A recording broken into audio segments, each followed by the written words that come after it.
सबसे पहला सवाल डॉक्टर संबित पात्रा से। कर्नाटक सरकार को आपने आउटसोर्स कर दिया है, सारे हिंदू मुसलमान वाले मुद्दे वहां से, हिजाब आ गया, हलाल आ गया, अब अजान है। अब हाईकोर्ट के ऑर्डर को चाहे आपकी सरकार इन्फोर्स कर रही हो, लेकिन आपकी छवि बन गई है कि आप हर मुद्दे को हिंदू मुसलमान करते हैं। जवाब दीजिए डॉक्टर संबित पात्रा। अंजना जी, अगर आप अन्यथा नहीं लेंगी तो मैं कुछ कहूं? बोल लीजिए। देखिए अंजना जी, ऐसा होता है कि किसी राज्य में चुनाव आता है, आप अभी याद करिए उत्तर प्रदेश का चुनाव आ रहा था, रोज हम डिबेट में आते थे तो क्या होता था, संबित जी हर विषय को आप लोग हिंदू मुसलमान कर देते हैं, ये कैसे होगा, ये आप चुनाव के लिए कर रहे हैं, ये उचित नहीं है, ये ठीक राजनीति नहीं है। और जिस दिन हम प्रचंड बहुमत के साथ चुनाव जीतते हैं, उस दिन सारे हमारे एंकर मित्र कहते हैं ये जो जीत का फॉर्मूला है ये कमाल का है, आप देखिए ये सारे राज्य जीत गए।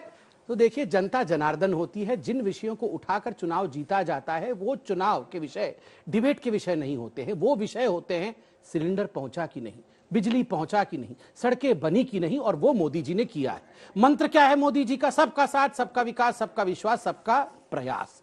जहां तक हिजाब, हलाल, लाउड स्पीकर इत्यादि का संबंध है, ये एक कॉन्स्टिट्यूशनल देश है, संविधान से चलता है, सभी विषयों पर संवैधानिक चर्चा होना अनिवार्य है, कोई विवादित विषय नहीं है। आप याद करके देखिए, जहां तक लाउड स्पीकर और अजान का विषय है, ये सारे विषय भिन्न भिन्न राज्यों से कोर्ट तक पहुंचे हैं, इस हाईकोर्ट में, उस हाईकोर्ट में, कर्नाटक हाईकोर्ट में, सारे हाईकोर्ट से होते हुए सुप्रीम कोर्ट तक पहुंचे। सुप्रीम कोर्ट ने स्पष्टता के साथ अपनी राय को रखा है कि एक डेसिबल लिमिट होनी चाहिए, 10 से 6 बजे तक लोगों को डिस्टरबेंस नहीं होना चाहिए। इस पे चर्चा करने से ये ठीक नहीं है, ये हिंदू मुस्लिम में बांटा जा रहा है। दूसरा, 70 साल तक हलाल मीट खा रहे थे, ठीक बात है, कोई बात नहीं, किसी ने कह दिया हलाली क्यों, झटका क्यों नहीं, ओहो विवाद हो गया, ये अच्छी बात नहीं है, विवाद नहीं होना चाहिए। 70 साल से हलाल खा रहे थे तो वो विवाद नहीं हो रहा था, झटका किसने हल्के से कह दिया तो वो विवाद हो गया। तीसरा, हिजाब में क्या विवाद हो गया?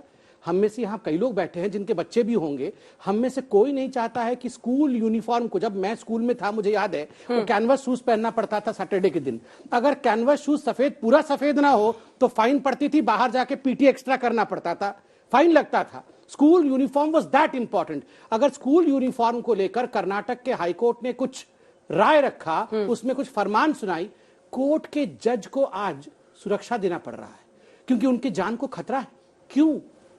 इस देश में, संविधान से चलने वाले देश में, न्यायमूर्ति अगर न्याय करता है, कहता है कि स्कूल के यूनिफॉर्म में हिजाब नहीं पहना जा सकता, उसके बाद उनकी जान को खतरा रहेगा। ये देश कहां जा रहा है, ये मैं पूछ रहा हूं। आजान में सोनू निगम एक दिन कहते हैं कि मेरे घर के सामने अगर आजान होता है तो मैं डिस्टर्ब होता हूं, अधिकार है सोनू निगम का कहने के लिए, इसमें कोई बुराई नहीं है। बाद में सोनू निगम को अपना सर मुंडवाना पड़ा, बाल काटने पड़े, सुरक्षा लेनी पड़ी क्योंकि उनके जान के ऊपर आफत आन पड़ी। क्यों? ऐसा क्यों होता है? ये सवाल आज देश के सामने। कोर्ट के ऑर्डर को अगर इन्फोर्स किया जाए तो वो सांप्रदायिक हो गए। देखिए अंजना जी, अभी संबित पात्रा जी कह रहे थे ये देश कहां जा रहा है। यही तो सवाल है कि आप इस देश को ले कहां जा रहे हैं। आप अगर हमारी जगह होते तो ये सवाल बनता था। 60 साल में जो कांग्रेस पार्टी ने किया, आपने बहुत सवाल किए, सवाल बनते थे, सवाल लोकतंत्र में बनने चाहिए। लेकिन आज 8 साल से देश की सत्ता में आप हैं।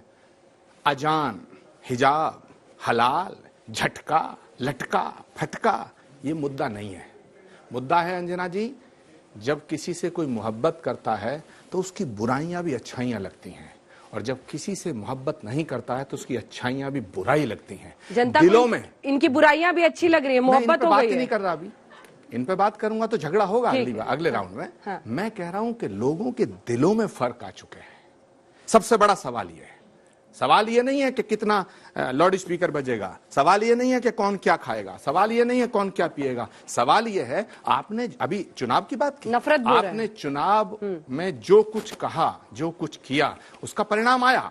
आप सत्ता के ऊपर हैं, 8 साल से आप पूरे देश पर राज कर रहे हैं, आप और करिए, लेकिन अगला रोड मैप क्या होगा? आफ्टर ऑल आपने सरकारें बनाई, बना लो।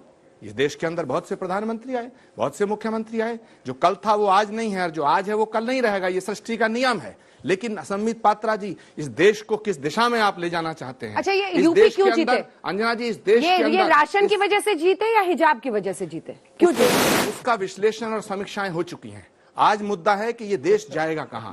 हिंदू और मुसलमान के अंदर जो सद्भावना थी, कायम थी, वो आज उसमें कमी आई है। फैसला ठीक है, सरकारों एक को जवाब करना दो। है, फैसला पॉलिटिकल पार्टियों को करना है, फैसला पक्ष और विपक्ष दोनों को करना है, क्योंकि सरकारें आएंगी और जाएंगी। अंजना जी, ये देश सलामत रहना चाहिए। नफरत घोल रहे हैं आप, इसके बाद आप दोनों के वैसे पास। तो आचार्य जी हमारे बड़े भी हैं और आज इस कार्यक्रम के बाद ये आसान नहीं है। कांग्रेस के प्रवक्ता के रूप में आके कांग्रेस को आज के जमाने में डिफेंड करना, आचार्य जी के चरणों का स्पर्श करके मैं जाऊंगा, ये कोई आसान काम नहीं है। मगर आचार्य जी ने दो बातें बिल्कुल सही कही। आचार्य जी ने कहा है जब किसी से मोहब्बत हो जाती है उसकी सारी खामियां और बुराइयां भी अच्छी लगती। इसी पे तो गदगद है आप नहीं लोग। नहीं, अरे ये कौन मोहब्बत पूछ राहुल रहा है गांधी से एलपीजी हुआ है सिलेंडर इनको। का दाम, कौन पूछ रहा है पेट्रोल डीजल का दाम, सही बात। सब मगन है। कंप्लीट कर लो, भक्ति कंप्लीट कर लो। यही मोहब्बत हमें नहीं, ये मोहब्बत इनको राहुल गांधी से हुआ है। सारी खामियां बुराइयां इनको अच्छी लग रही है, राहुल चाहिए राहुल चाहिए कर रहे हैं। दूसरा देखिए, हम तो जो झटका हलाल लटका पटका जो कहा, कम से कम राहुल जी तो कांग्रेस का हलाल कर करके ही मार रहे हैं। धीरे धीरे धीरे धीरे धीरे धीरे ही कांग्रेस समाप्त हो जाएगी।